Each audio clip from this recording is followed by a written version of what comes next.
देवगणाः पितरश्च उपासते तया मामद्य मेधाविनं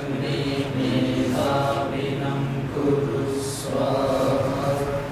ॐ सहनावतु सहनौ भुनक्तु सह वीर्यं करवावहै तेजस्विनावधीतमस्तु मा विद्विषावहै।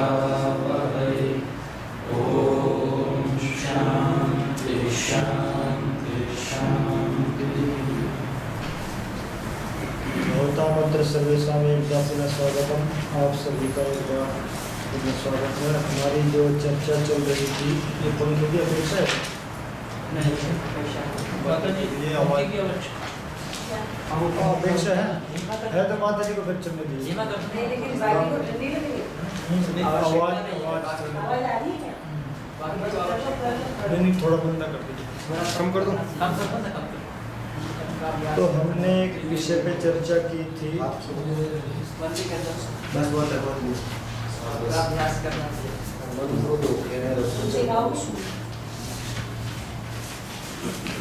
तो एक नौका थी कि जिस पे बैठ के स्वर्ग में जाना था।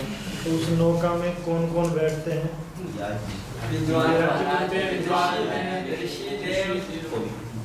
मंत्र क्या था?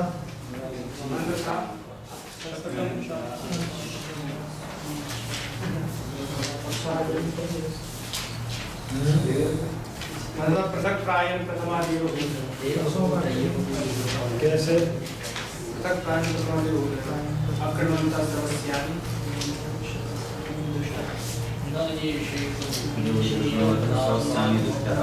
पृथक होके अलग हो गए। कौन थे वो जो अलग हो गए? पृथक प्रथमा पृथक प्राय।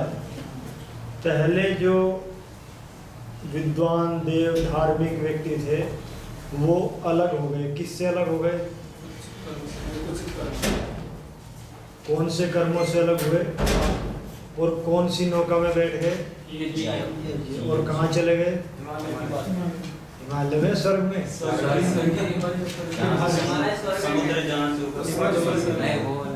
वो तो कथा जोड़ दी थी मैंने, वो नहीं है। वो मोक्ष में चले गए। और कौन यहीं रह गए चक्कर काटते हुए?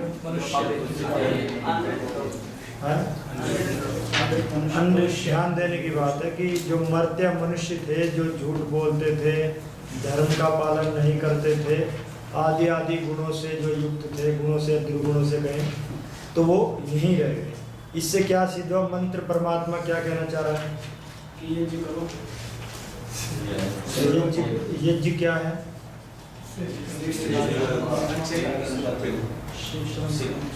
अग्निहोत्र से लेकर जो सिद्धि और पदार्थ विज्ञान है, जो जगत के उपकार के लिए किया जाता है, उसको यज्ञ कहते हैं। महर्षि दयानंद ने जो परिभाषा दी है, ये सारे प्रकार के यज्ञ आ गए। विज्ञान भी इसमें आ गया, व्यवहार भी आ गया, शिल्प विद्या भी इसमें आ गई, और वैशेषिक दर्शन का परमाणुवाद भी इसमें आ गया। तो इसका नाम यज्ञ। अर्थात जो इस यज्ञ को जानते थे, जिन्होंने अपने जीवन में उतारा था, वो तो मोक्ष में चले गए। बाकी जीवन भर मरण के लिए वो यहीं रहेंगे। ये जो उपनिषद में यज्ञ को जो है अदृढ़ नौका कहा गया है, और मंत्र दृढ़ नौका कह रहा है। वो किस दृष्टि से कहा? वो उस यज्ञ को लेके कहा है जो महर्षि दयानंद की परिभाषा में सभी प्रकार के श्रेष्ठ कार्य यज्ञ आ गए। और वो यज्ञ केवल जो कहते हैं कि भाई हम यज्ञ से ही चले जाएंगे, मतलब अग्निहोत्र है, सोम आ गया, उनकी बात, वहाँ पदार्थ विज्ञान की बात नहीं। और महर्षि दयानंद ने जो है पदार्थ विज्ञान, और पदार्थ कितने हैं? और कौन से? द्रव्य कितने हैं? अग्नि जल वायु आकाश काल आत्मा। अब इनका यदि आपको जान गया, यानी अग्नि का जान गया, 5 तत्वों से शरीर बना, ब्रह्मांड भी उसी से बना जो स्थूल दिखाई देता है, तो इसका आपको हो गया तत्व ज्ञान। तो क्या हो गया? पदार्थ विज्ञान। मन भी एक पदार्थ है, उसका आपको विज्ञान जान होगा। विज्ञान का नाम है विशिष्ट ज्ञान। आत्मा भी एक पदार्थ है, उसका भी आपको विशिष्ट ज्ञान हो गया। 24 गुण है, उनका आपको विशिष्ट ज्ञान होगा। 5 क्रियाएं हैं, उसका आपको विशिष्ट ज्ञान होगा। और परत आदि जो है सारा मिला के तो आपको इसका तत्व ज्ञान होगा। यही है पदार्थ विज्ञान और ये तकनीक है। पदार्थ विज्ञान आ जाए, तकनीक आए ना आए, उससे मोक्ष का कोई संबंध नहीं, क्योंकि तकनीक अनित्य है, वो आवश्यकता के ऊपर आधारित है। विज्ञान आवश्यकता के ऊपर आधारित नहीं, उसके ऊपर ही सब कुछ आधारित है। वायु की सिद्धांत पे काम करता है, अग्नि की सिद्धांत पे काम करता है, ये शरीर में कहाँ है, द्युलोक में कहाँ है, अंतरिक्ष में कहाँ है, और हम इसका क्या लाभ ले सकते हैं। यानी प्रायोगिक विषय, यानी कर्मकांड। कर्मकांड नाम है, कर्म नाम है क्रिया, कांड नाम है विस्तार, क्रिया का विस्तार। तो ये इसका विज्ञान हो गया। अभी आपने कहा कि ये जो तकनीक है ये मुक्ति में सहायक नहीं है। तकनीक मुक्ति में बिल्कुल भी सहायक नहीं। तकनीक हमें अपने जीवन और व्यवहार, जैसे मैं यहाँ से पढ़ाना चाह रहा हूँ, कुछ लोग अमेरिका में पढ़ने चाह रहे हैं, तो इससे विद्या के प्रचार में सहायक है। मोक्ष से इसका कोई भी संबंध नहीं। जी, तो विद्या का प्रचार में तो मोक्ष के नहीं, दूसरों को कराने के लिए तो जरूरी है, पर आप चाहे कि लैपटॉप के बिना मोक्ष नहीं हो सकता, तो ये बिल्कुल भी नहीं है। ऐसा नहीं, पर साधन मतलब साधन मोक्ष में ये दृढ़ नौका नहीं। ठीक है, तत्व ज्ञान होना है कि इसका 6 पदार्थ हो, उसमें लैपटॉप नहीं आता। पर बाधक तो नहीं कहेंगे जिसको। अब आज की परिस्थिति में ऐसा ही है, अगर श्रेष्ठ व्यक्ति के हाथ में ना आए तो ये महाबाधक है।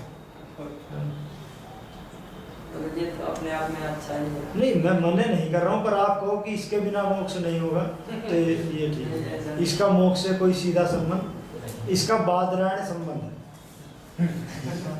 बादरायण संबंध तो समझते हो न्याय, तो बाद में कर लेंगे बादरायण संबंध। बता दीजिए। बादरायण संबंध कैसे है कि एक बार क्या हुआ कि एक हरियाणा का कोई व्यक्ति और इधर कहीं राजस्थान में आ रहा था, मतलब पैदल यात्रा होती थी पहले, तो रास्ते से गुजर रहा था। एक ढाणी थी राजस्थान में, तो वो रुक गया, घर पे आ गया। पत्नी ने सोचा कि ये पति का रिश्तेदार है, और उसने सोचा कि ये उसका है, आराम से रहता रहा। एक दिन दोनों की हुई लड़ाई, तो ये नव्य न्याय का उदाहरण है न्याय। तो उसमें पूछा कि भाई, पत्नी ने कहा तुम्हारा रिश्तेदार इतने वर्ष महीने से यहाँ रह रहा है। मैंने कुछ नहीं कहा, हमारा एक रिश्तेदार आ गया तो तुम ये कह रहे हो। तो बोले कि मेरा कैसे, तो तेरा रिश्तेदार। अब दोनों में आश्चर्य होगी, 1-1.5 महीने से हमारे घर रह रहा है, हमें पता ही नहीं किसका है। तो दोनों कहे कि उसी से पूछ लेते हैं कि भाई तू इतने दिन से कैसे रह रहा था, आपका और हमारा संबंध क्या है। तो आपका और हमारा बादरायण संबंध है। कह रहे ये कौन सा संबंध है, हमें तो आज तक सुना नहीं। कि ये संबंध है कि जो आपके यहाँ बेरी का पेड़ है ना मकान में, मेरे यहाँ बेरी के पेड़ के बल्ली है ना, बल्ली समझते हैं, जो मुर्गी में लगने वाला जो है ना, आपके यहाँ बेरी का पेड़ है, मेरे यहाँ उसी पेड़ की बल्ली है। तो ये हमारा बादरायण संबंध है। मैं तो उसको देख के रुका था। तो ये बादरायण संबंध है लैपटॉप का मोक्ष का, सीधा संबंध नहीं। तकनीक को ज्ञान क्यों नहीं कहते हैं? तकनीक ज्ञान नहीं है। क्यों नहीं है तकनीक, बताइए। ज्ञान कैसे? ज्ञान एक गुण है। ज्ञान ही तकनीक है। ज्ञान जो है एक गुण है, और गुण किसी द्रव्य में रहता है, और वो चेतन का है। तकनीक भी एक द्रव्य है, वो भी तकनीक भी एक गुण है, वो भी किसी द्रव्य में ही रहता है। नहीं, द्रव्य में रहता है, और वो चेतन का गुण है ज्ञान। उस दिन जड़ का नहीं, मैं जड़ का भी सिद्ध करता हूँ, उसकी बात नहीं है, पर मुख्य बात है। अब ये इससे ज्ञान कैसे होगा आपको ये बताइए जी। जिसको आप तकनीक कह रहे हो तो द्रव्य है। तकनीक तो वो है जो जिससे फिट किया गया है, ये वो तकनीक अर्थात ज्ञान। ये द्रव्य नहीं है, ये तकनीक का एक सम्मेलन है। द्रव्य तो 9 है, उनमें कौन सा है? द्वारा ये किया गया है। 9 द्रव्य है, उसमें कौन सा है? नहीं, 9 द्रव्य में कौन सा है? अग्नि है, जल है, वायु है, आकाश है, पृथ्वी है, दिक है, काल है, आत्मा है। कौन सा है? दोनों का अभी ऐसे पूछ ले कि शरीर के कौन सा द्रव्य है, तो इसका मतलब द्रव्यों में है ही नहीं शरीर। नहीं, शरीर द्रव्य में होता ही नहीं। तो शरीर द्रव्य ही नहीं है। नहीं, शरीर द्रव्य नहीं है, शरीर द्रव्यों का समुदाय है। ऐसे ही है, द्रव्य है, वैसे ही है। ये मैं मना नहीं कर रहा, पर ये जान कैसे कराता है बताइए। कुछ जानना होता है, कुछ खोजना होता है, कुछ जानना। ये जान नहीं कराता, ध्यान देने की बात है। ये नहीं हो तो कैसे जान करते हैं? बताइए क्या जान हो गया इससे आप गूगल देवता से पूछ लीजिए। गूगल ने क्या जान कराया? वो तो जो जान डाला है उसमें गूगल कोई भी जान नहीं कराता। वो तो जो उसके अंदर डाला गया उसको दिखाता मात्र, जान नहीं कराता। अगर आपको भाषा नहीं आई, मैं आपको अभी यहाँ अरबी भाषा का वो खोल के दिखाता तो आप जान करके बताइए। जान इसने नहीं कराया, भाषा पहले से जानते हैं। विस्फोट हुआ उसका। भाषा का संबंध मात्र कराया है जो आपकी स्मृति में नहीं है। वेद भी तो वो तो वैसे वेद भी ऐसा ही है। हाँ? वेद भी तो ऐसे वेद कैसे? जान समझ नहीं आता। वेद बिल्कुल सत्य जान कराता है। सत्य जान कराता है, लेकिन वो नहीं जानता उसको। किसको? मैं इधर बुक से जान उसको वो तो नहीं जानता तो कोई भी जान नहीं करेगा जो खुद जानता ही नहीं। हाँ, तो वैसे ये भी है, जो नहीं जानता उसको नहीं जान कराता, जो जानता है उसको जान कराता है। ये जान क्या कराता है ये बताइए। वेद जान कराता है अभी कुछ भी हम इंग्लिश किसी में इसमें कोई आपने नहीं जानते। इसमें आपने वेद डाल दिया तो वेद जान करा रहा है, ये जान नहीं करा रहा है। तो स्क्रीन है ये तो हाँ, चल तो वेद भी तो वैसे ही है, मंत्र और ऋषियों ने उसमें डाल दिया तो वो जान करा रहा है, वेद थोड़ी करा रहा है। नहीं, वही जान करा रहा है। वो कैसे करा रहा है? वो कैसे करा रहा है? वेद क्या है? वेद क्या है? वेद का अर्थ ही जान है। वेद का अर्थ ही जान है।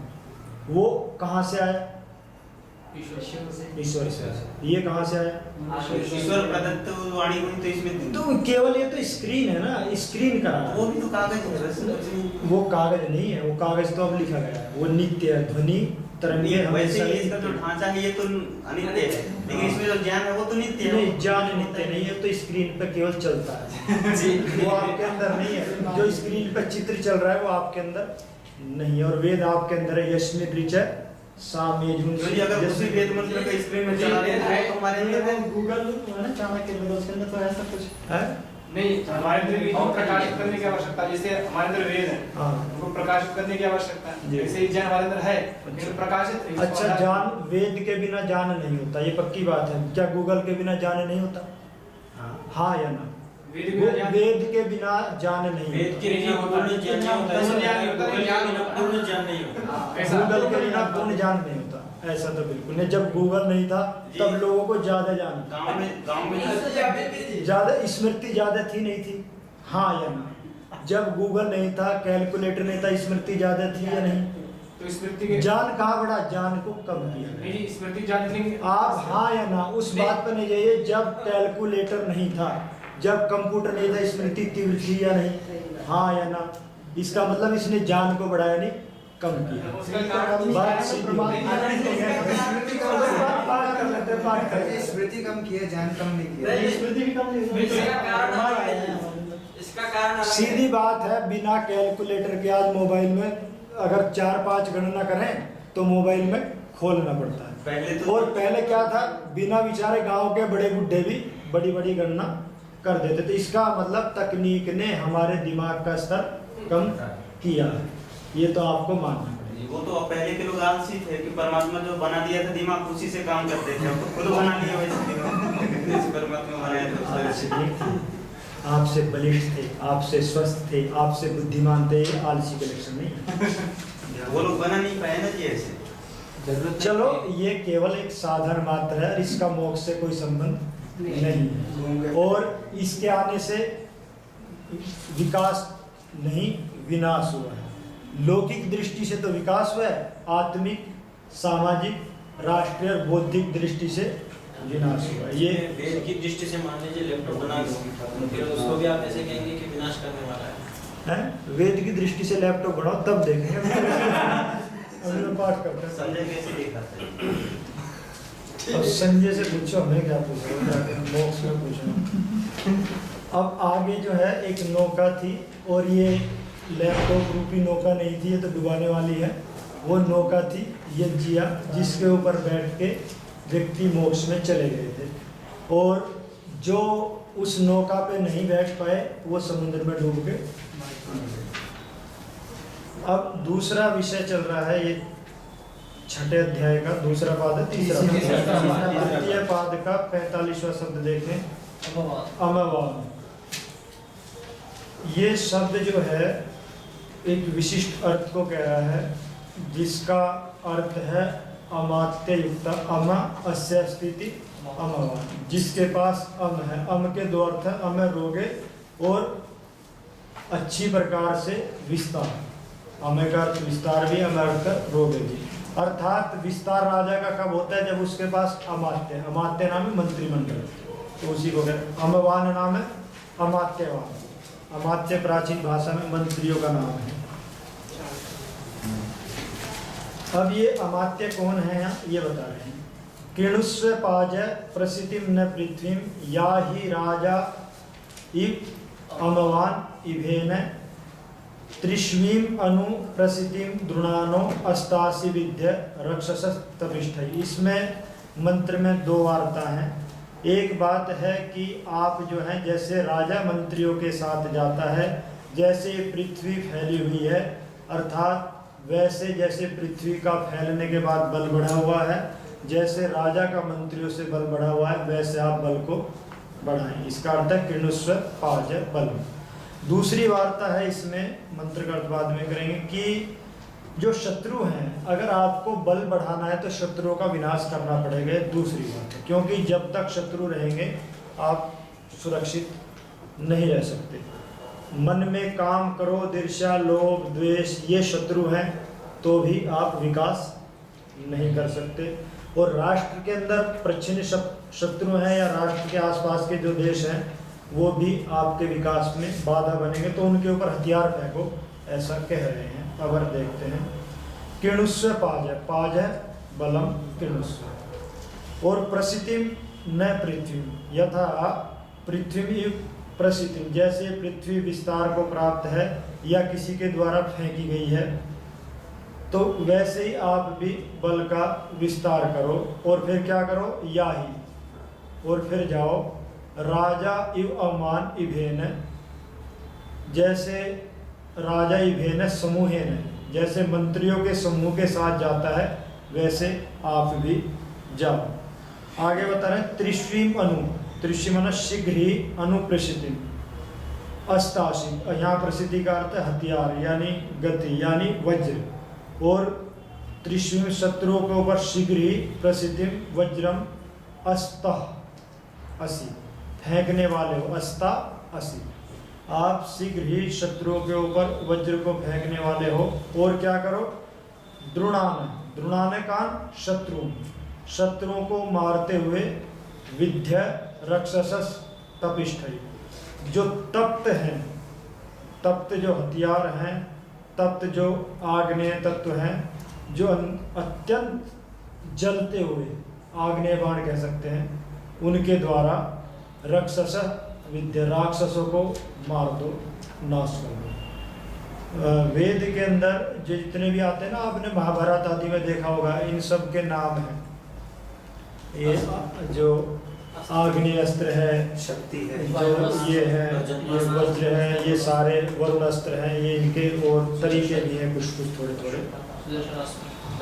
तो ये जो आग्नेय अस्त्र है, तपिष्ठ ही जहाँ आता है वहाँ मतलब जो तपाए हुए हैं, यानी जो आग्नेय अस्त्र हैं, उनको शत्रुओं के ऊपर फेंको। वो क्या है, लगभग आज की भाषा में कहें तो एक योजन कितना 20 किलोमीटर होता है, 30 या 22 होता है शायद। तो एक योजन तक वो पूरा अग्नि मतलब चलेगी।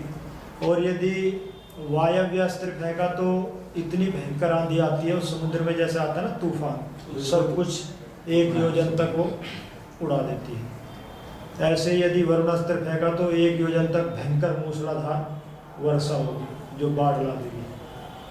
तो इस तुरंत, इसमें देर नहीं है। यहाँ तो बस वो जैसे महाभारत में देखा होगा ना कि बस ऐसे किया काम प्रारंभ हो गया, वस्तुतः ऐसे ही है। क्योंकि आग्नेय अस्त्र में आग्नेय परमाणु काम करते हैं, और वायुमंडल में भी आग्नेय परमाणु, तो उससे उसका संबंध हो जाता है। ऐसे ही वायव्य परमाणु है, ऐसे ही वरुण अस्त्र में वो परमाणु, तो उनका आपस में संबंध होकर शक्ति कई गुना बढ़ जाती है। देखने वाला भी मजा नहीं फेंकने वाला 20 किलोमीटर के एरिया तक तो आगे- जिधर यहाँ से फेंकेगा तो आगे जाएगा, 40 किलोमीटर तो फेंक देगा आगे। यहाँ से जब फेंकेगा तो इधर थोड़ी लगाएगा, उससे आगे लगाएगा। तो नहीं तो इधर तो अपने से नहीं कहे, इतने मूर्ख तो नहीं थे ऋषि लोग कि इधर भी चले तो इधर भी चले तो इधर भी फूके इधर भी, ऐसे कैसे तो होगा? उससे 20 किलोमीटर आगे जाएगा। जहाँ तक उसकी शक्ति है वो तो मैं बता रहा हूँ सामान्य तक है, बाकी तो विशेष तक भी है, अमेरिका तक पहुँच जाएगा यहाँ से और आगे चलेगा। तो वेद में जो है ना शत्रुओं को मारने की बहुत ज़्यादा प्रशंसा है, और अंदर यदि अंदर जो आध्यात्मिक अर्थ में जो काम क्रोध ईर्ष्या द्वेष लड़ाई झगड़े ये सब हमारे शत्रु हैं, इनको मारने का तो बहुत ज़्यादा है। और ये अंदर रहेंगे तो क्या करेंगे? दो ही तत्व है दुनिया में, एक तो देव है, एक असुर है। देवता क्या है? शांति, प्रेम, ध्यान, भजन, आपस में मित्रता, संगठन, ये देवताओं के लक्षण है। और जब देवता को आप नहीं बुलाएंगे तो असुर तो अपने आप ही आ जाते हैं। ऐसे ही हमारे जो देश के शत्रु हैं, समाज के शत्रु हैं, उनके साथ भी ये, क्योंकि ये विनाश करते हैं और विनाश जो करने वाली शक्ति है वो नहीं रहनी चाहिए। आचार्य जी, आपने देवता का कहा कि ये संगठित रहते हैं, आपस में मिलकर रहते हैं, ऐसे असुर लोग भी रहते हैं मिलकर के, तभी तो देवता पर आक्रमण करते हैं। मैं कहाँ कह रहा हूँ कि असुर मिलकर नहीं रहते, असुर तो बल्कि दो हैं, रजस और तमस जो है ना। नहीं, आसुरी शक्ति भी मिलकर रहती है, देवी भी रहती है, किंतु आपस में मिलकर नहीं रहते। अब मुसलमान भी आपस में लड़ रहे हैं किंतु हिंदुओं के खिलाफ भाई भाई, ये है। ऐसे सब समुदाय को देख लो, जो घटना अंदर हो रही है ना सारी ब्रह्मांड में भी हो रही है, शरीर में भी हो रही है। आसुरी शक्ति, क्योंकि आसुरी शक्ति के गुण धर्म समान है, तो समानशील व्यसनेषु सख्यम, तो मित्रता हो जाएगी, किंतु हमारे से तो शत्रुता होगी ना। तो वो शक्ति मिलकर रहती है, ये भी मिलकर रहती है, आपस में मिलकर दो गुण, विपरीत गुण नहीं रह सकते, ये विपरीत है दोनों। आगे चलते हैं तो आगे इनका व्याख्या देखें। पुरुष व पाजय, बल को और गति को बनाओ। पाजय अकस्मात पालनात्, क्योंकि बल होगा शरीर में, बुद्धि में तो रक्षा करेगा, नहीं तो नहीं करेगा। प्रसिद्धि भी पृथ्वी, जैसे पृथ्वी फैली हुई है वैसे ही फैलाओ बल आदि को। प्रसिद्धि प्रशयनात्, क्योंकि ये क्या है? बंधनात् है, सीएं बंधने हैं, पृथ्वी बंधी हुई है, ऐसे बल को भी बांधो। तंतुर्वा जालमवा, अथवा इसका दूसरा अर्थ क्या है प्रसिद्धि का? तंतु। तंतु क्या है? तनु विस्तार है, जो विस्तार हो गया, तंतु से पट में विस्तार हो गया। और जालमवा, ये जाल है।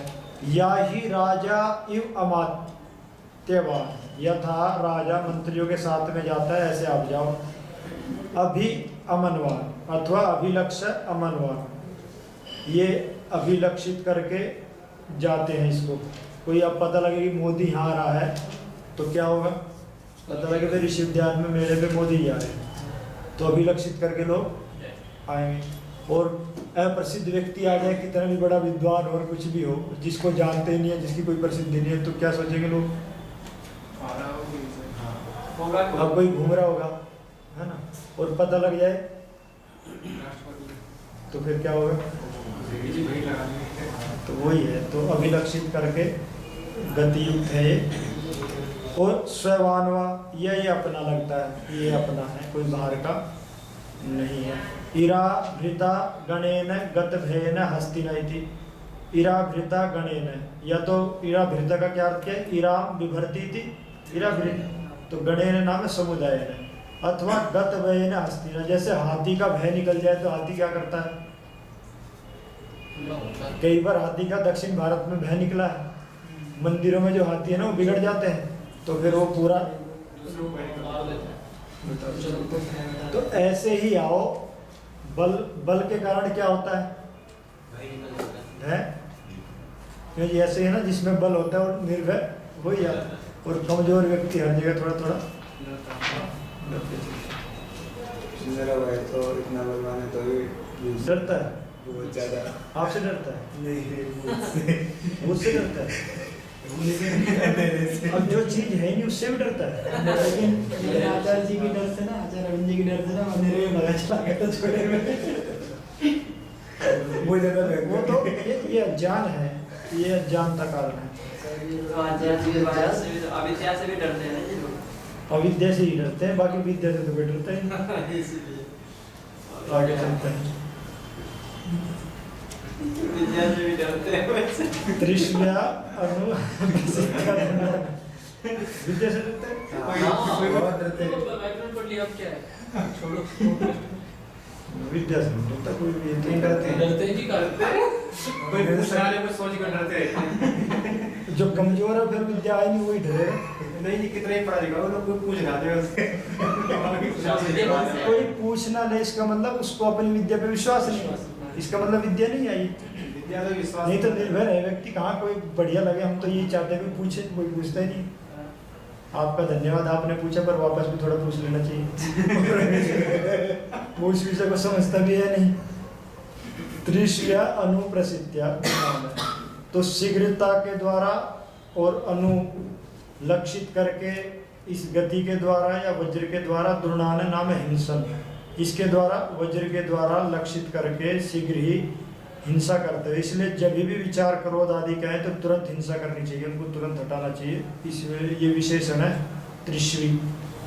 शीघ्र ही नहीं तो संस्कार बन जाता है। त्रिश्वी क्षिप्र नाम है तरतेरवा त्वरतेरवा, या तो इससे व्यक्ति पार हो जाता है, क्योंकि नदी में बाढ़ आ गई और धीरे धीरे तैरेगा तो क्या होगा, वो त्वरतेरवा या त्वरगत, संतरण नहीं करता, पार करना, तैरना। अच्छी प्रकार असितासी विद्या, असितासी फेंकने के बाद में, या असितासी आप इसको फेंकने वाले हैं। विद्या क्या है, वेद है ताड़ने, ताड़ना करो, मारो। रक्षस, किसको मारो, राक्षसों के। तपिष्ठई, तप्त हथियारों के द्वारा मारो। और तप्त तमे, तपिष्ठ का कर दो, अत्यधिक तप्त है तो आग्नेय बाण है तो फिर तृप्त तमैवा, और ये तृप्त भी कर देता है कि मतलब हाँ, जो फेंकने वाले को तृप्त कर देते हैं। अच्छा जी, अनुमान देता हो सबको तृप्त हो जाता हूँ। वेद में भी जो रक्षस है वैसे शब्द का अर्थ तो रक्षा करने वाला होना चाहिए, राक्षस का जो राक्षस। नहीं, वेद में जो है ना, रूढ़ी शब्द ऐसा लग रहा है। नहीं नहीं, रक्षन्ति आत्मानम अस्मात्, आयत तो पीछे, जिससे आत्मा को बचाया जाता है। अच्छे व्यक्ति से आत्मा को बचाया थोड़ी जाता है, बुरे से बचाया जाता है। तो वो रक्षन्ति निर्वचन ऐसा कर दिया, वैसे तो रक्षा पालने हैं, पर देखो निर्वचन की शैली देखो, रक्षन्ति आत्मानम अस्मात्, उससे दूर रहो, बचाओ अपने आप को, इसलिए वो आसमान से सा लिया बस, राक्षस से सा। और शतपथ ब्राह्मण के अंदर आसमान असुर ही है। असुरों में असुर रक्षांसी, वहाँ एक वचन है असुर रक्षांसी। तो असुरेशु रक्षांसी, रोध का भाव है, जो असुरों के अंदर जो हानि करने वाले जो भाव है ना, उनको राक्षस कहा। रक्षस से अपत्यम राक्षस, जो रोधनार्थ में धातु को माना। जैसे अब असुर हैं, माँ यक्षध्वम, अरे उठो, ये मत करो, ये हमारे विपरीत है, क्योंकि ये जो असुरों के विपरीत है उससे उनका विनाश होता है। तो माँ यक्षध्वम, शब्द ब्राह्मण का शब्द है माँ यक्षध्वम, देवताओं के पास है कि ये मत करो, तो फिर उनके लिए हथियार उठाना पड़ा। जो इस पे लेके खड़ा होता है ना व्यक्ति, उसका प्रतिनिधि है कि यज्ञ में भी हथियार होने चाहिए। तो इसलिए असुर रक्षांसी शब्द है। असुरेषु षष्ठी तत्पुरुष समास है कि असुरों में जो राक्षस मतलब रोकने वाली जो शक्ति है उसको कहा। ये प्राण है एक प्रकार का, जो 5 प्राण हैं असुर प्राण, उसमें असुर प्राण 5 है। तो ये एक प्राण है, हानिकारक है। हाँ, ये बना हुआ है और ईश्वर नहीं बनाया हुआ, नहीं तो आप मोक्ष में कैसे जाएंगे। ईश्वर ने क्यों बनाया? ईश्वर ने क्यों बनाया फिर? ईश्वर ने इसलिए बनाया है कि 3 गुण है प्रकृति के अंदर, सत्व रज और तम, ये स्वाभाविक है। उससे जो भी पदार्थ बनेगा उसके गुण उसमें आएंगे, ईश्वर उसमें कुछ नहीं कर सकता। पर मात्रा तो शक्तिमान नहीं बढ़ा, है। उसका कम कर देता पूरा। कमी है। अब आप देखिए, ये 4 प्राणों में ये 5वां है। अकेला सब पे भारी पड़ता है। अकेला इसलिए भारी पड़ता है कि रजस और तमस 2 मिल जाते हैं तो इनकी ताकत बढ़ जाती है। इसीलिए वो होना चाहिए। हाँ, तो किंतु रोकने वाले इसको रोक लेते हैं। हमारे करोड़ों ऋषियों ने रोके हुए हैं सारी चीजें, आप भी रोक सकते हैं सत्व बढ़ा के, क्योंकि सत्व अकेला ही सबके लिए काफी है। और सत्व, क्योंकि जिन पदार्थों से सारी खाने पीने की विचार की वस्तु बनी है उसमें भी 3 गुण हैं। अगर आप सत्य देखेंगे, सत्य सुनेंगे, सत्य विचार करेंगे, सत्य स्पर्श करेंगे, सत्य को सूंघेंगे और सत्य को ही खाएंगे, तो ये रजस तमस मर जाएंगे। इसी का नाम है नीरजस्तम ऋषि। ऋषि कौन है? कि नीरजतम। पर ऐसा तो नहीं हो सकता क्योंकि केवल सत्य तो खाया नहीं जा सकता है, तो रत्ती नहीं खाया जाएगा। नहीं, जिनमें ज्यादा की मात्रा है, जिसमें ज्यादा मात्रा सत्य की है, क्या सुनना है, क्या बोलना है, तो धीरे धीरे ये दब जाते हैं, प्रच्छिन्न हो जाते हैं, मतलब साक्षात दिखाई नहीं देते। उसी का नाम फिर क्या आ जाता है? ऋषि। क्योंकि ऋषि का अर्थ है जिसने सत्य प्राप्त कर लिया, रजस्तमस को नष्ट कर दिया। और वो जो लिखेंगे उसमें तो कोई संदेह हो ही नहीं सकता, क्योंकि संदेह कब पैदा होता है? जब रजस और तमस, वो तो है ही, इसलिए उनकी बात माननी चाहिए। तो यही ये कह रहे हैं। तो राक्षसों को हथियारों से, जले हुए हथियारों से तृप्त कर दो, यानी नष्ट कर दो। और प्रपिष्ट तमैव, जो अच्छी प्रकार चूर्ण करने वाले, तोड़ने फोड़ने वाले जो हथियार हैं उनके द्वारा। तो ये ऐसे हमारे अंदर के बाहर के राक्षस हैं। अगर देश संसार स्वर्ग बन सकता है? नहीं बन सकता आतंकवादी ना। क्या बीज और पासपोर्ट की अपेक्षा होनी चाहिए? भाई परमात्मा ने भूमि एक बनाई है, अहम भूमि में ददा मारी है, तो हमारा सारा संसार हमारा घर है। ये भावना यदि हर व्यक्ति के अंदर आ जाए तो हथियार किसके लिए बनाएगा, किसके लिए लड़ेगा, किसके लिए वो परमाणु डालेगा, किसको लूटेगा? कंपनी तो एक ही देश है, कौन से बैंक में जमा करेगा? क्योंकि सारा बैंक हमारे ही। तो स्वर्ग हो सकता है, ये समय जरूर आएगा, पहले भी था।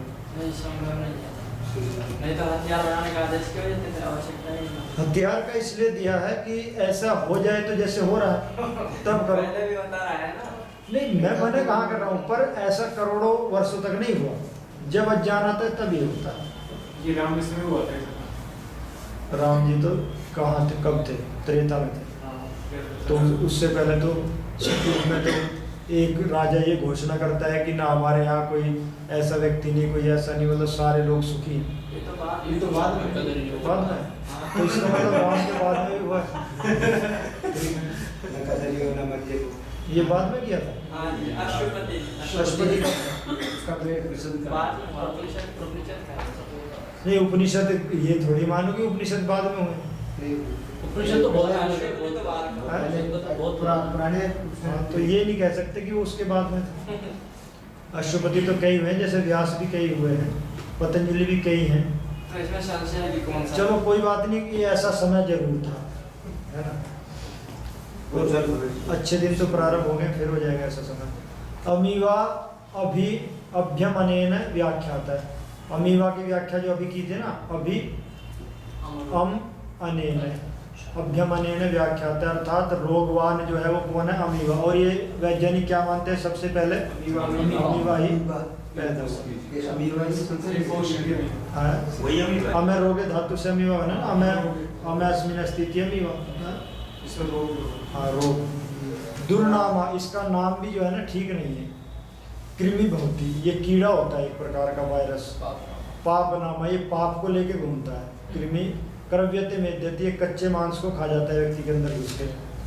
और क्रव्य मेद्यति, उसमें ही आनंद लेता है, स्नेहन करता है। स्नेहन करने का अर्थ है कि वहाँ खाएगा। मेद्यति ये तो नियमित स्नेहन है, स्नेहन करेगा, अपने चीज़ों को छोड़ देगा तो और इस जैसे कहीं पैदा हो जाएगा। पर ये किसको जाता है? ये ध्यान देने की बात है। अगर आपका शरीर शुद्ध है, मन शुद्ध है, तो कोई भी वायरस अंदर प्रवेश भूल से कर लिया तो मर जाएगा, पनपेगा। ये गंदगी को चाहते हैं। विषाणु का अर्थ है विषेण अनति प्राणिति, विषाणु जो जहरी, जिसका भोजन है, जहर से ही जो प्राण लेता है। और शरीर में जहर नहीं है तो प्राण कैसे लेगा? मर जाएगा। वो तो लगेगा कि मैं कहीं बुरी जगह घुस गया हूँ, निकलूँ बाहर, नहीं तो मर जाएगा। तो अधिकतर वायरस जो हैं ये उन्हीं लोगों को नुकसान करते हैं जिनके अंदर गंदगी भरी हुई, मन में हो या शरीर में। शुद्धता तो इनका, ये अपने आप मर जाते हैं शुद्धता में जाकर। क्रम 13वां सात शरण कर्मणा, ये कर्मोपाद विक्षेप से अपनी बढ़ता रहता है, मतलब कम नहीं होता। एक बार शरीर में पहुंचा तो अपना ग्रुप बना लेता है, बढ़ता रहता है। शरण कर्मण अर्थात श्रीय गति कर्मण है, या मतलब ऐसा सुना है इसके बारे में। वैसे वेद में भी काफी मंत्र है, वेद तो इससे भरा हुआ है। वेद में इसका नाम है यातु धानु, सम्मिलित नाम है। बाकी असुर, रक्ष, पिशाच, भूत, ये जितने हैं ये सब वायरस के लिए, विषाणु के लिए एक सम्मिलित नाम है यातु। और ये यज्ञ के धूम्र से ही मरता है, ऐसा अनेक मंत्र है। वैसे मरता नहीं, इसलिए आज तक कोई वायरस मरा नहीं, सुप्त जरूर हो जाता है, मरता नहीं। और यज्ञ का धूम्र इसको मार सकता है, ऐसा मंत्रों में ये प्रयोग होने चाहिए। इसमें भी औषधि विशेष डाल देता है। हाँ? या कोई विशेष औषधियों का वर्णन भी है। जो औषधियाँ इनको नाश करने वाली हैं उसके 4-5 सूक्त हैं अथर्ववेद के अंदर। वो कृष्णानंद जी है ना, कृष्णानंद जी, उनको सरकार की तरफ से शायद 300 करोड़ रुपए मिले हैं। 300 करोड़ रुपए मिले? सर्च करने के लिए के ऊपर। अच्छा, वो जो भी प्रक्रिया रखी थी, 300 करोड़ मिले? ऐसा कुछ सुना है। इतनी अच्छी तो नहीं सरकार की।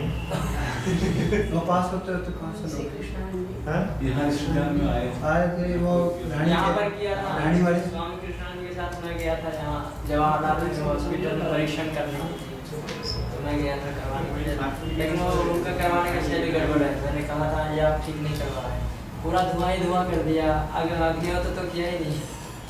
और वो तो धुआं का तो मना है, धुआं कर दिया इसलिए क्या होगा कि उनकी धुएं से ना वायरस की आँख, कान, नाक फूट जाते हैं फिर भी धुआं के बोले 90% मर गया कीटाणु।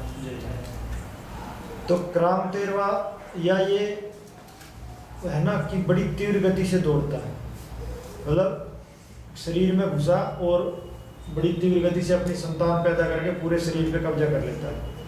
सारे घटना इसमें घट रही है जैसी वायरस में है। आगे देखे दुरितम, आगे मंत्र कह रहा है कि हे मनुष्यों अपने जितने भी पाप है हटा लो, नहीं तो नरक में जाना पड़ेगा। अति क्रामन दुरितानि, क्या मंत्र? ओम विश्वानि विश्वानि देव, वही दुरितम का बहुवचन में दुरितानि है। और दुरित कस्मात दुर्गति प्राप्यते येन तद दुरितम, जिससे व्यक्ति की दुर्गति हो जाती है, वो क्या है? दुरितम। तो हाँ, दुर्गति प्राप्यते येन तद दुरितम। अति क्रामंतो दुरितानि विश्वा, जितने भी दुरितानि, विश्वा नाम है विश्वानि, शेष शंसी बोलने लग गया, विश्वानि दुरितानि अति क्रामंत, ये मंत्र निकाल लीजिए ऋग्वेद से। कहाँ का है?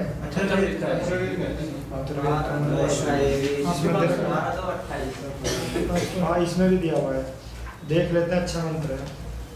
इसका देवता कौन है वो अथर्ववेद से पता लगेगा। विश्व देव है,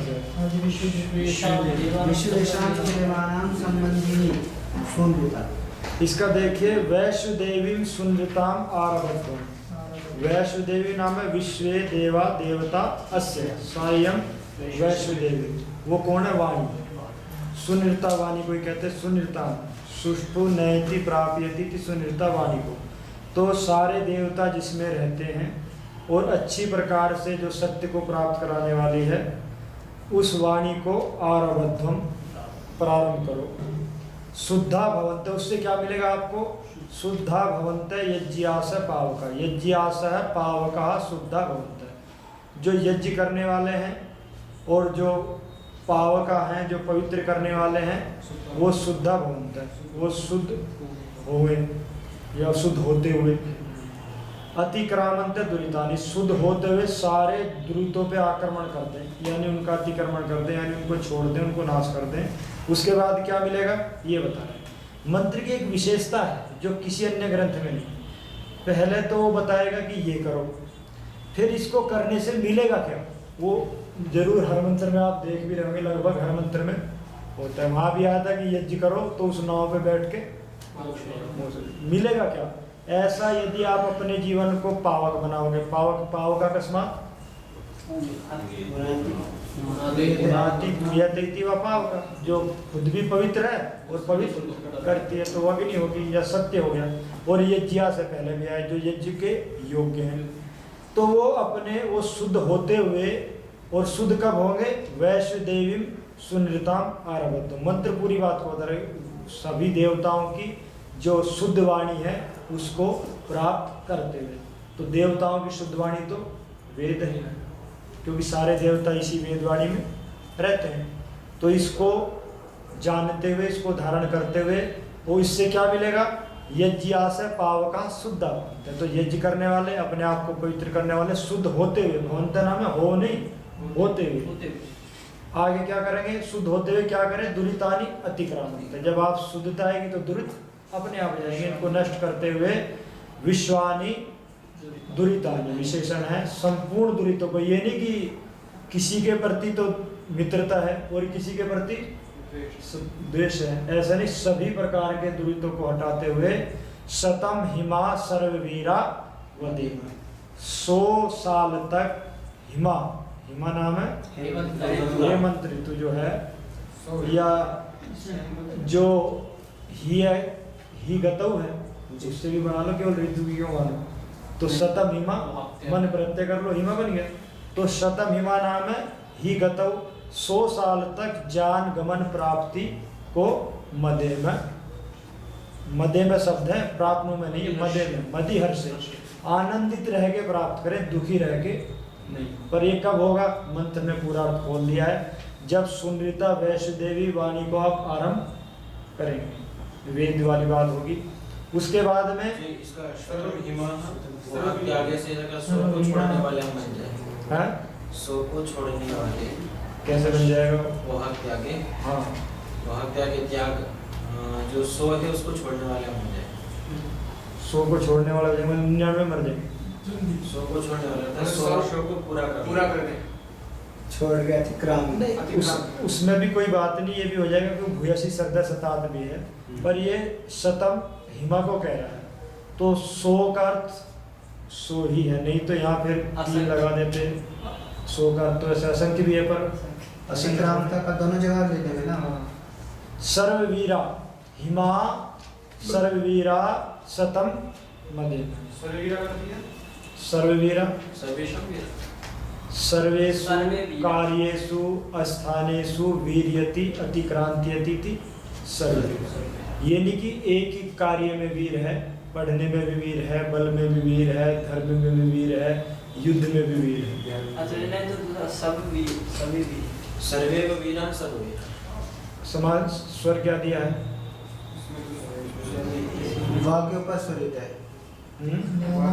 बाकी ऊपर वो अनुदात है और रागी ऊपर नहीं, फिर ये वी, यदि वी अनुदात है, वी नहीं, हाँ वी उदात है। ये भी मेरे बात और वेदांती शब्द सर्वे अनुदात है। ये है वयम सर्ववीरा भूत्वा वदेम मदेम। तो ये बहुव्रीहि बनेगा, सर्वे वीरा यस्य स्व से असो सर्ववीरा ते वयम सर्ववीरा भूत्वा वदेम। मतलब हम वीरों के साथ में 100 साल तक आनंदित रहेंगे। सर्वैवीरा यस्य अन्य पदार्थ क्या है? अन्य लोग हो जाएंगे। वदेम वयम सर्ववीरा भूत्वा वदेम, जिसके सर्ववीर है, राजा भी हो जाएगा, माता पिता भी हो जाएंगे, सारा कुछ हो जाएगा। यहाँ पे सर्ववीरा कह रहे हैं, सर्वे वीरे पुत्रैः स्तः। सभी सर्वे वीरे पुत्रैः पौत्रैश्च वेदाः।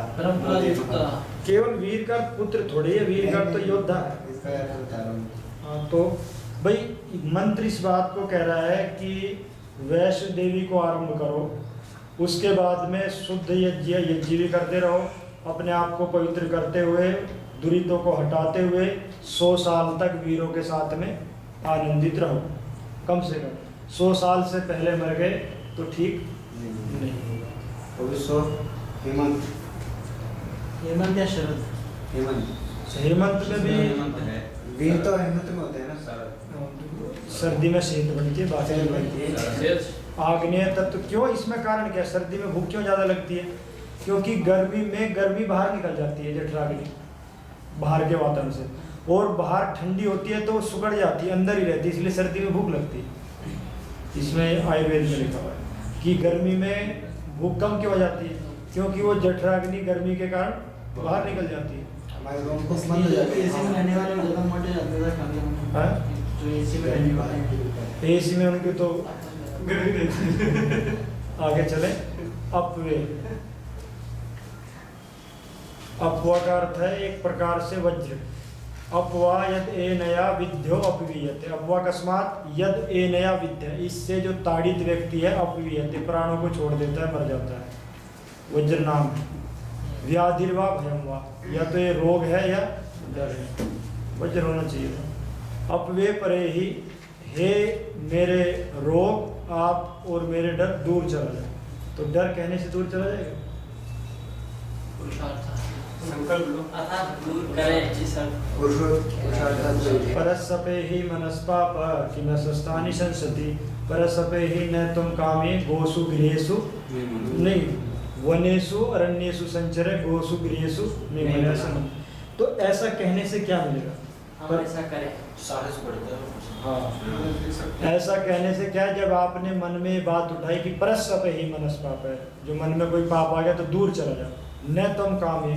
अब मन क्या करते हैं, भारी मनोविज्ञान है, मन शरीर के अंदर वैसी घटना पैदा कर देता है, अर्थात उन संस्कारों को दबा देता है पाप वाले को और उसको उगार देता है। इसलिए सत्संगति किम न करोति, ये बात क्यों है? क्योंकि मन जिन चीजों को देखता है, जिनको सुनता है, वैसे ही योग चित्तवृत्ति निरोध है, यानी चित्त के अंदर जो संस्कार रखे हुए हैं उनको वैसे ही उद्घाटित कर देता है। मैं तो चित्त की बात वहाँ की है, वो रोकने के लिए। तो इसमें मेरे मन के पाप जो हैं या डर जो व्याधि है दूर चली। अब व्याधि को आप कहोगे वो आज तो सिर में दर्द हो रहा है, अब ये कितना भारी विज्ञान है। अगर आप समझें, मन क्या सोचता है, आत्मा सब बुद्धि मिलके कि सिर का दर्द चाह रहा है, इसकी इच्छा तथास्तु। मन यही कहता है। आप कह रहे हो सिर के दर्द कहाँ हो गया, मैं आर्य पुत्र हूँ, कोई शरीर में दर्द नहीं होता, मन कहेगा गलत जगह फंस गई, तथास्तु। यही है मनोविज्ञान, एक दूसरे का होती देगी। तो आप करके देखिए इसको प्रयोग। मन ऐसा कहता है जैसा आप कहते हैं ना, सारी दिव्य शक्तियां बस इतने कहती है तथा। आप कहेंगे कि मैं ऋषि बन जाऊंगा इस जीवन में, सारी दिव्य शक्तियां क्या करेंगी? तथास्तु। आप कहेंगे भाई ऋषि बनने का तब जमाने में बचा, छोटे मोटे काम कर ले, तथास्तु। ये तो जो मैं पैंट डाल के पेट साफ करने की जरूरत है।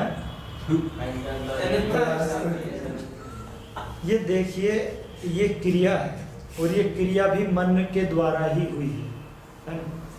उसने मन में पहले योजना बनाई, तभी तो इतना पानी पिया और तभी सफाई, तो वो भी तो मन को कहा, तभी ये सारा कार्य हुआ।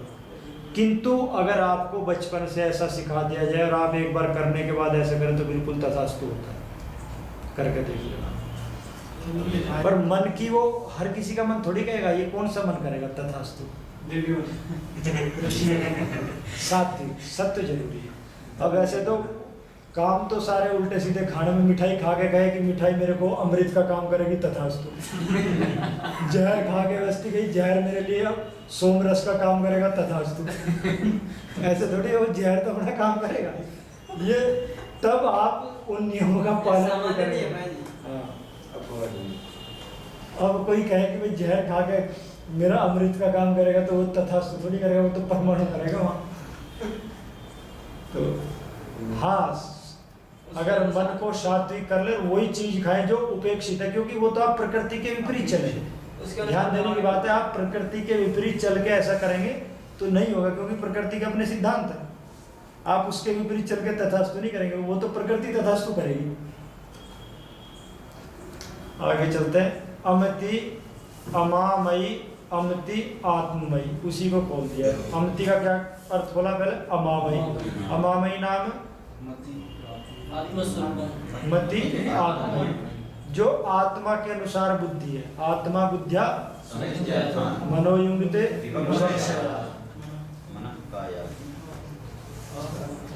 उसी को कह रहे हैं कि आत्मयी नाम है आत्मदीप्ति, आत्मा के अनुसार प्रकाश।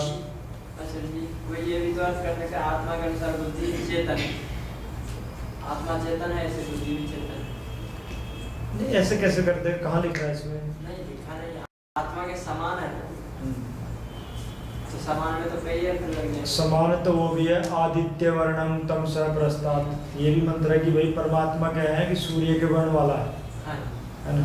परमात्मा के ये पृथ्वी पैर हैं, तो क्या उसके पैर हो गए? उस जैसी, जैसे वो कार्य को करती है, ये भी कार्य को करती है, वो भी निर्णय लेती है, ये भी निर्णय लेने की शक्ति है। ऐसा 100% नहीं।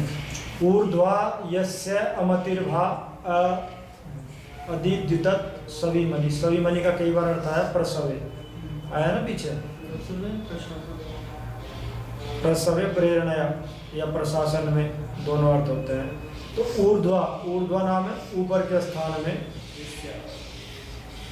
यस्य अमतिर्भा, यस्य आत्मयी दीप्ति अद्युतत्, द्योतित हुई है, दिखाई दी है, सविमनि तस्य प्रसवे वयम याम, हम उसी के निर्देश में जाती हैं, नदियां कह रही हैं सर, हम उसी की स्तुति करती हैं जिसके कारण ये सारी दीप्ति हुई है। हमारी आत्मा में दीप्ति हुई है और इस पूरे ब्रह्मांड में जो दीप्ति है उसी के प्रेरणा से हम ये सारे कार्य कर रहे हैं, ऐसा मंत्र कह रहा है। इसका अर्थ इतना ही है कि अमति का अर्थ है आत्ममयी, जो हमें पता नहीं लगता बिना निरुक्त। क्यों जी?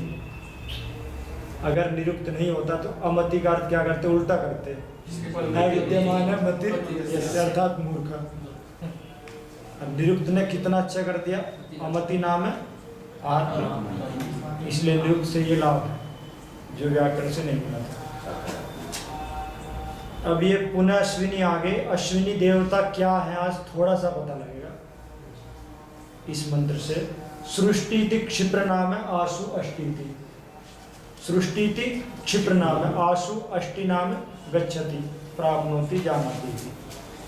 ताम अध्वरम उषतो यक्षि अग्ने, हे अग्ने ताम अध्वरम, उष यज्ञ को उष्ट कामयमान, सृष्टि शीघ्रमेव भगम ऐश्वर्यम नासत्य नाम अश्विनौ पुरंदिम। इसी का विशेषण है किसका? भगय का विशेषण है। कैसे पता लगा भगय का विशेषण पुरंदी है? तो पुरंद उल्टा हो गया है वैसे, विशेषणम विशेषण पहले कौन होना चाहिए था? विशेषण होना चाहिए, तो यहाँ विशेष मंत्र में पहले नहीं हो जाता वही। तो यास्की जी भी इसकी व्याख्या करेंगे कि भाई विशेषण जो है ना बाद में, तो पुरंधिम भगम नाशत्यौ सृष्टि शीघ्रमेव प्राप्नोति। तो ये जो अश्विनी देवता हैं ये पुरंधिम भगम, ध्यान देने की बात है। भग क्या है? ऐश्वर्य। और ऐश्वर्य कितने प्रकार का होता है? कौन कौन सा? रामायण का श्लोक है, यशसा श्रिय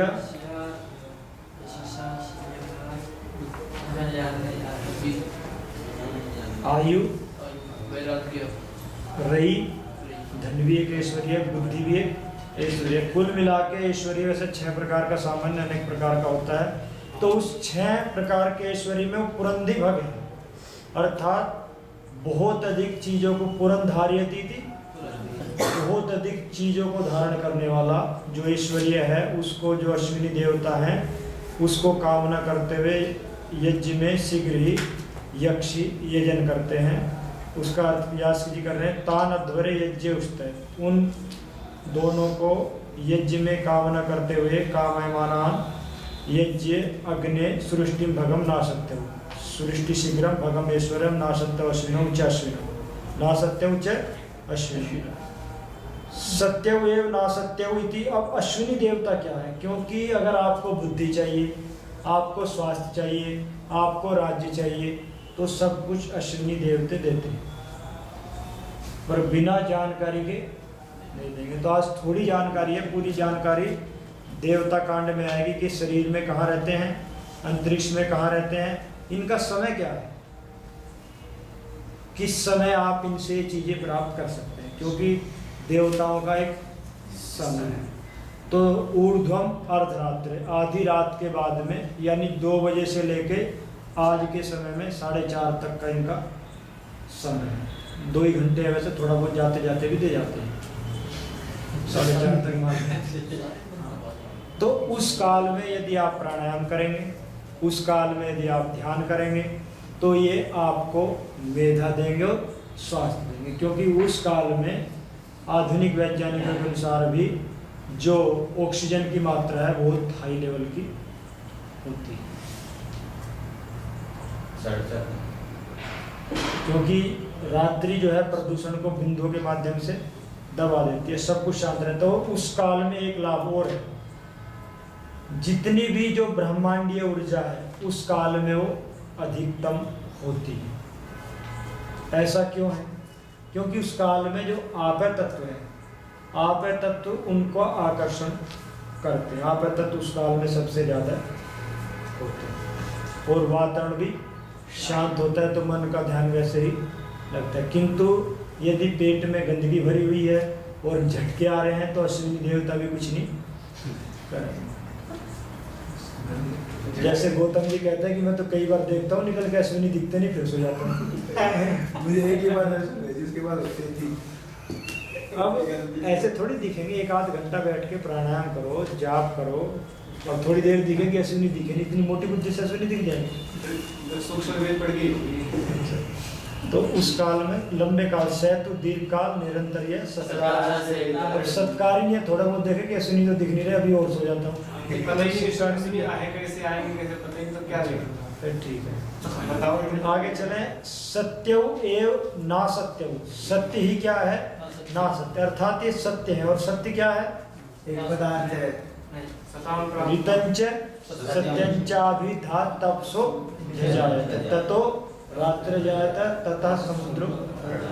किससे? अभिधात तपस। ये दो पदार्थ पैदा हुए थे, सत्य और ऋतंभरा नाम है, ऋतम विभर्ती थी। अर्थात जो ये पदार्थ हुए थे दो, उसमें से जो एक को धारण करने वाली जो प्रज्ञा है उसका नाम ऋतंभरा। क्योंकि उसके बाद क्या होता है? क्योंकि आपय तत्व क्या करता है? गंदगी की सफाई। तो जब रित को आप धारण कर लेते हैं, रित का अर्थ उदक नाम में भी पढ़ा हुआ है, आपय तत्व का सूक्ष्मतम रूप है और सत्य नाम है आग्नेय तत्व। तो उसका जब वो आपको आधान कर ले, मतलब था तो आपके अंदर ही, आपने उसका विकास कर लिया, उसको जान लिया, तो क्या करता है? आहार शुद्ध हो सत्व शुद्धि। तो सत्व की मन की शुद्धि हो जाती है। जब मन की शुद्धि होगी तभी क्या मिलती है? ऋतंभरा तत्व, जो उससे पहले नहीं मिलती। तो ये पूरा विज्ञान है वेद का।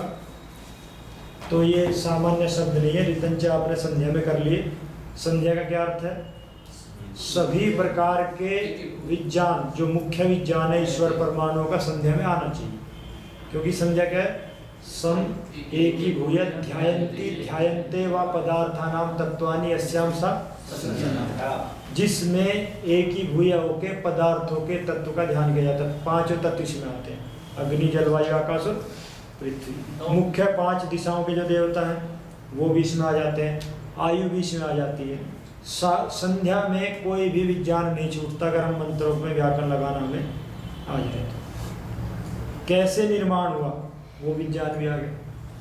यथा पूर्वम ऋतंच, और ये किससे? अभिधात तपस। वो कौन है? प्रजापति।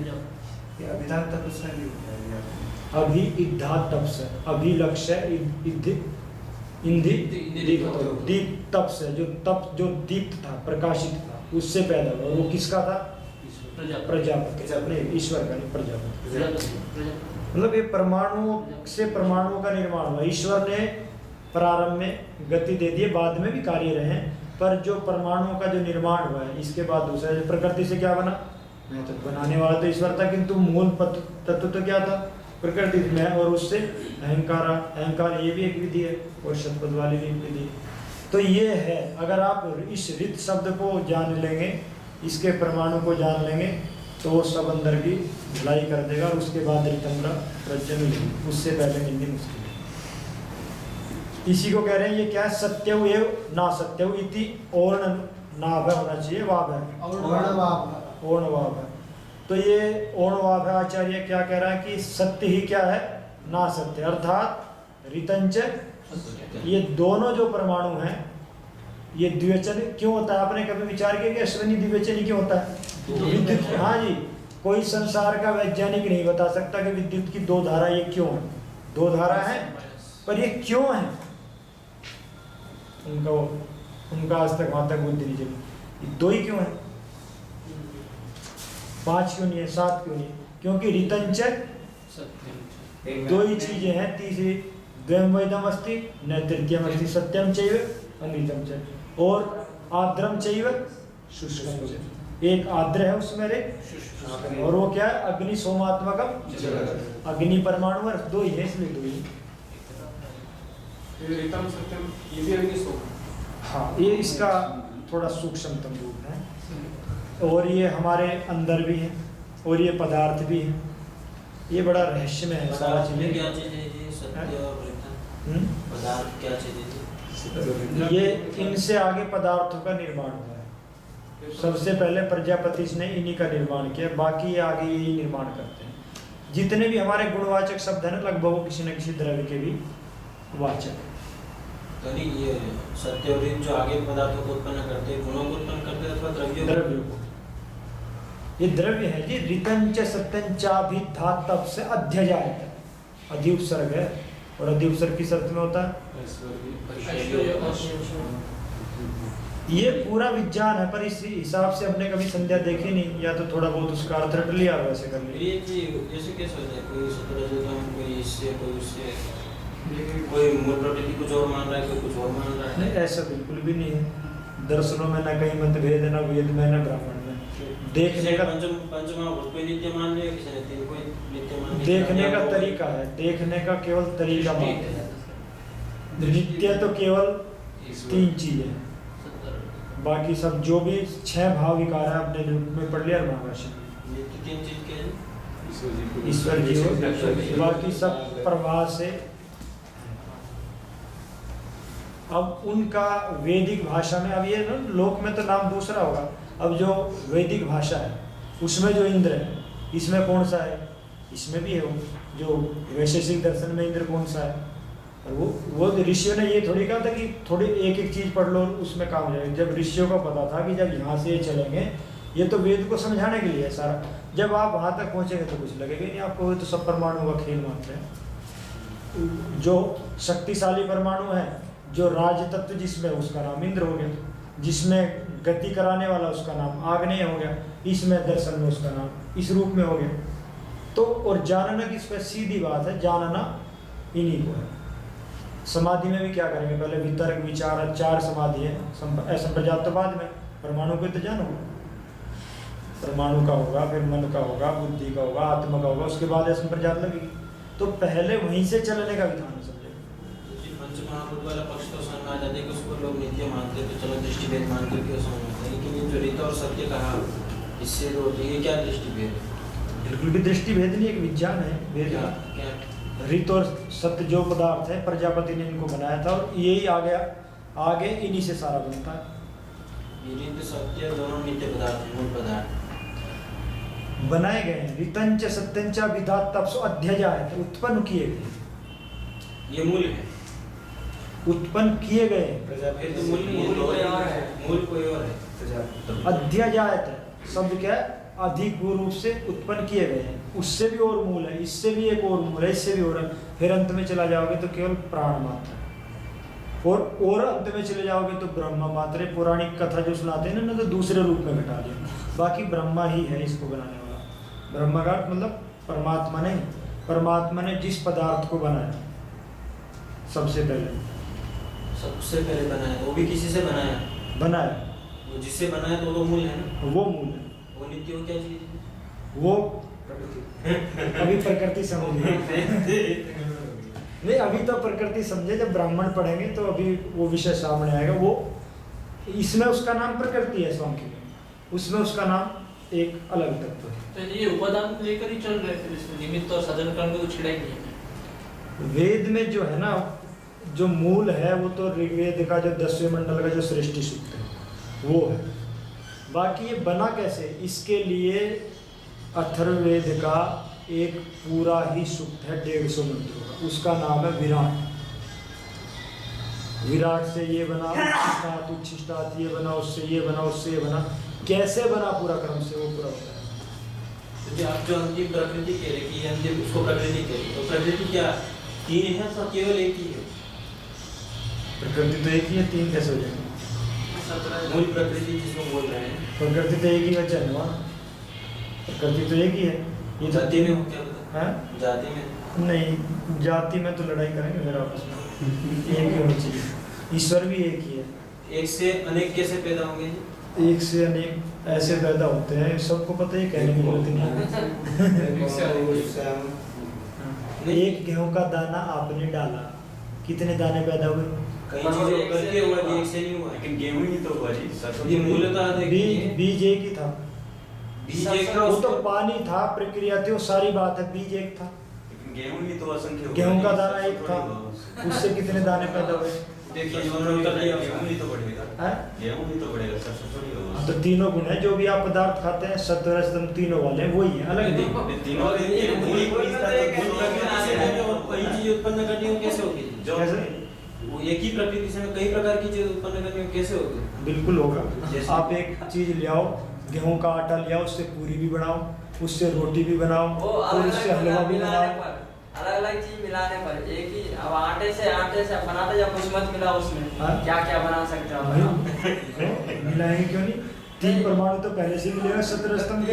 हाँ, ये आगे नहीं जीते नहीं है ना। तो मैं मना कहाँ कर रहा हूँ? आप बोल ही नहीं रहे जी, एक प्रकृति है।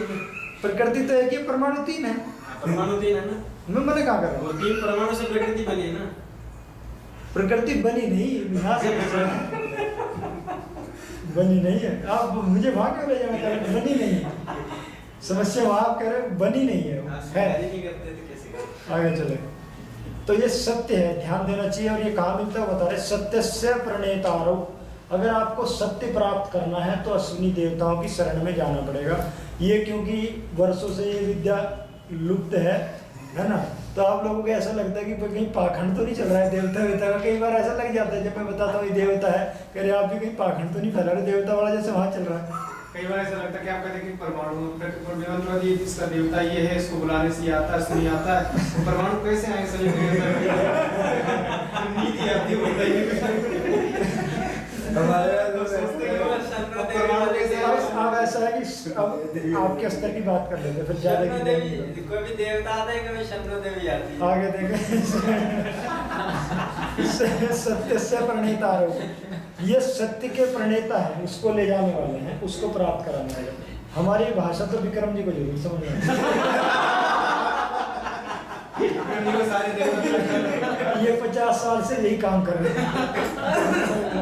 इन्होंने एक छोटी में एंटीना भी बनाई, छोटी से एंटीना से आया नहीं देवता, इसलिए उन्होंने छोटी अब ऐसे नहीं रखते। कौन लगाने वाले हैं आप? नासिका नासिका प्रभव, ये नासिका से उत्पन्न है, ध्यान देने की बात है। जो ब्रह्मा की जो नासिका है ये उससे पैदा हुए।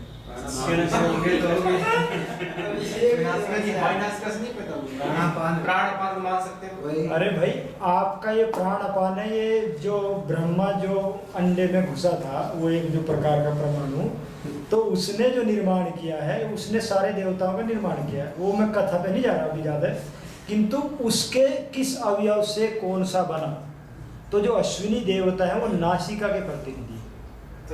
वेद एक पुरुष है, व्याकरण मुखम तस्य, ऐसे समझ लीजिए, व्याकरण उसका मुख है। तो वेद की जैसे कल्पना की ना, ऐसी एक कल्पना है कि भाई नासिका ब्रह्मा के क्या है, ये पूरा अगर आप वो नहीं ना, अगर आप वो पढ़ेंगे ना, भूगोल नहीं, जो वास्तुशास्त्र यानी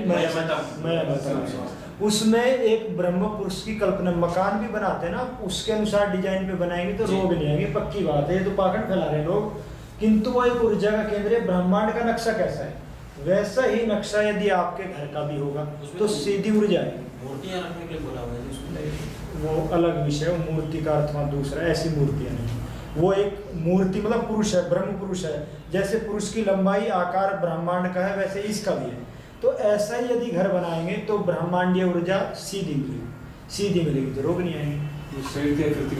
हाँ, नहीं उसका बताया हुआ है कि बीच में कहाँ रहेगा, रसोई कहाँ रहेगी, वो पूरा है, एक पूरा विज्ञान है, वो कोई पाखंड नहीं।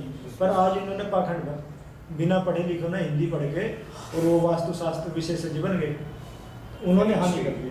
किसी का बाथरूम तुड़वा देते हैं, किसी का मकान तुड़वा देते हैं, तो खूब चल रहा है। और आगे चलते हैं, पर ये विद्या है। नासिका प्रभव, नासिका से उत्पन्न हुए, बभुवतु इति पुरंधी बहुधी, पुरंदी कौन है? बहुत अधिक धारण करने वाला। तत् क्या है? पुरंदी भग, ये ऐश्वर्य है, क्योंकि ये बुद्धि का, बल का, धन का ऐश्वर्य आ जाए तो बहुत चीज़ों को धारण किया जा सकता है। पुरस्तात् तस्य अनुवादेश है, पहले इसका कथन कर दिया गया है। कहाँ कर दिया है? अर्थात भगे को बाद में रखना चाहिए था, पुरंदी को पहले रखना चाहिए था, किंतु इसका पहले कथन कर दिया है। मतलब विशेषण पहले होना चाहिए था, यहाँ विशेष पहले। अनुवादेश का ये अर्थ है। अनुवादेश नाम कथनम इति एकम इंद्र इति अपरम, इंद्र इसका दूसरा नाम है भगे का, पुरंदी का। स बहु कर्मतम, वो बहुत अधिक पुराण कर्माणि बहुनी कर्माणि धार्यति थी पुरंदी, वो बहुत अधिक कर्मों को करने वाला है। पुराम च दार ये त्रितम, और ये किलो को भी बहुत अधिक तोड़ने वाला है। वरुण इति अपरम, दूसरे ऋषि कहते हैं कि इसका नाम वरुण है। तम प्रज्ञया स्तुति, उसको बुद्धि से स्तुति करते हैं। इमाम उ नु कवि तमस्य माया, माया शब्द यहाँ भी आया, पौराणिकों में माया वेदांतियों में बहुत ज़्यादा फैली हुई है। तो कह रहे इमाम निश्चय है कवितमस्य, कवितम कौन होता है? मेधावी। जो मेधावी न है माया, मायाम नाम है प्रज्ञा को अपनी न प्राप्त होती। तो ये वरुण है जो मेधावी है, इस जैसी बुद्धि कोई भी प्राप्त नहीं करता। और वरुण कौन है? ऋतन च सत्यम च वाला।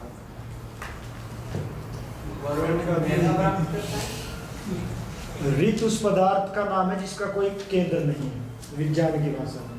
सत्य उस पदार्थ का नाम है जिसका एक केंद्र है। ऋत तो आपने कहा कि अग्नि का कोई केंद्र नहीं, सोमवार केंद्र है। अग्नि का केंद्र होता है सोमवार। जी अच्छा जी, आपने ऋत जो है आपा तत्व को बताया, और सत्य जो अग्नि तत्व है। आपा तत्व का केंद्र है, अग्नि तत्व का केंद्र है और आपा तत्व का नहीं है, ये कहना चाहते हैं। वो फैले हुए हैं। आप का अर्थ है आपनोति व्यापनोति थी, आप जो व्यापक है। और मंत्र में कई बार आया आप तत्व को सूर्य आकर्षण कर रहा है, खींच रहा है। और रित और सत्य, रित मतलब वैज्ञानिक भाषा में कहें और सामाजिक विज्ञान में कहें, रित नाम है स्त्री शक्ति और सत्य नाम है पुरुष शक्ति। रुषत आगे देखिए, रुषद इति वर्ण नाम है। रुषद क्या है? वर्ण का नाम है। क्यों है? रोचते ज्वलती कर्मण है, क्योंकि ये व्यक्ति को रुचि पैदा करता है या दीप्त होता है। रूप जो है लाल रंग नहीं, रुषद इति वर्ण नाम है, ये वर्ण मात्र का नाम है। लाल कहो, पीला कहो। ज्वलती कर्म। हाँ, तो जो ज्वलती हो तो चमकीला ही होगा, पर चमकीले को आप लाल नहीं कह सकते। अग्नि जब चमकती है तो वो लाल होती है। सफेद भी होती है, पीली भी होती है, अलग अलग रंग होते हैं। ब्लू भी होती है। हाँ, नीली भी होती है। तो समिदस्य रुषद अदर्शी पाज है। समिदस्य नाम है जो दीप्त हो रहा था, उसका दे दीप्य मानस्य रुषद वर्णम अदर्शी, मैंने देखा। और वो बल कैसा था? हाँ? पाज, वो रूप कैसा था? हाँ, पालन योग्य था या बल के योग्य था। तो ये कौन है? अग्नि है। वस्तुतः अग्नि एक ऐसा देवता है जिससे जो चाहो जो प्राप्त कर लो। और आप भी है? आप भी है। पर क्या वाला मैंने अग्नि को देखा है, जलती हुई क्या है? अहम सूर्यम उभयतो ददर्श, मैंने सूर्य को दोनों ओर से देखा। इसका क्या अर्थ हुआ? हम एक ही ओर से कैसे देखा? हम एक ही ओर से सूर्य को देखते हो दोनों तरफ से। वो दोनों कौन है? वो योगी। योगी कैसे देखेगा? बहुत से मंत्र एक अवस्था विशेष के हैं, जैसे मैं कितनी बार कहा है